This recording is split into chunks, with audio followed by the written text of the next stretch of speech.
রাধে শ্যাম আমার সুপ্রিয় দর্শক বন্ধুরা, কেমন আছো তোমরা সবাই? তো আশা করি তোমরা সবাই খুব ভালো আছো আর আমিও খুব ভালো আছি।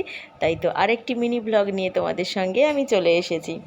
সকাল সকাল হাজব্যান্ডের কাছ থেকে চ্যালেঞ্জ নিয়ে বসে পড়লাম কুমড়ো শাক কাটতে। তো চ্যালেঞ্জটা হচ্ছে এই কুমড়োর ডগা এবং শাক দিয়ে রুই মাছ দিয়ে মাছের ঝোল রান্না করা যায় নাকি। তো আমার হাজব্যান্ড বলেছে অসম্ভব, কোনো দিনও নাকি সে খায়নি।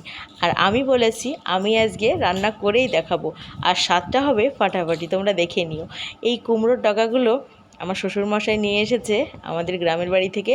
আমাদের বাড়ির একদম মাচার কচি কচি কুমড়ো শাকের ডগাগুলো, এবং এগুলো দিয়ে রান্না করলে আশা করি খুবই টেস্টি হবে। তো চলো আমাদের সাথে থেকো। তো দেখা যাক বন্ধুরা আজকের এই চ্যালেঞ্জটা কে হারবে এবং কে জিতবে। আমি জিতবো না আমার হাজব্যান্ড জিতবে। তো চলো পুরো ভিডিওটি আমাদের সঙ্গে থেকো। তো আমি তো কোমরে কাপড় বেঁধে নেমে পড়েছি। প্রথমে কুমড়ো ডগাগুলোকে বেশ ভালো করে খোসা ছাড়িয়ে নেব, তারপরে খুব সুন্দর করে কলের থেকে ধুয়ে নেব। আর এই দেখো আমার প্রায় হাফ গামলা কাটা হয়ে গেছে। কি সুন্দর কচি সবুজ দেখতে লাগছে, দেখো আমার তো এখান থেকেই খেতে ইচ্ছা করছে, জানি না কেমন হবে। তো খুবই এক্সাইটিং লাগছে আমার। তো দেখো প্রথমে আমি ধুয়ে কড়াইয়ে বেশি করে তেল দিয়ে রাঁধুনি ফোড়ন দিয়ে দিয়েছি। তোমরা অবশ্যই রাঁধুনি ফোড়ন দিয়ে দেবে।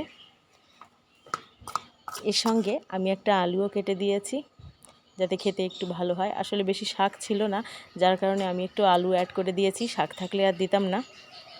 তো এইভাবে আমি কিছুক্ষণ নাড়াচাড়া দিয়ে ভেজে নেব খুব সুন্দর করে।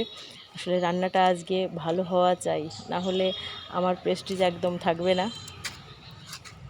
তো আমি আজকে চাই যে আমি আজকে চ্যালেঞ্জটা জিতে যাই আর হাজব্যান্ড হেরে যাক। খুব হেসেছিল না আমার উপরে। তো চলো এভাবে নাড়াচাড়া দিয়ে ভেজে নিই, তারপরে ঝোল দিয়ে দেব। এবং মাছ এখানে ভাজাই রয়েছে, তোমরা দেখতে পাচ্ছ। আর বন্ধুরা চ্যালেঞ্জটা কে জিতলো সেটা দেখার জন্য পুরো ভিডিওটি দেখো এবং আমাদের সাথে থেকো, কোথাও যেও না।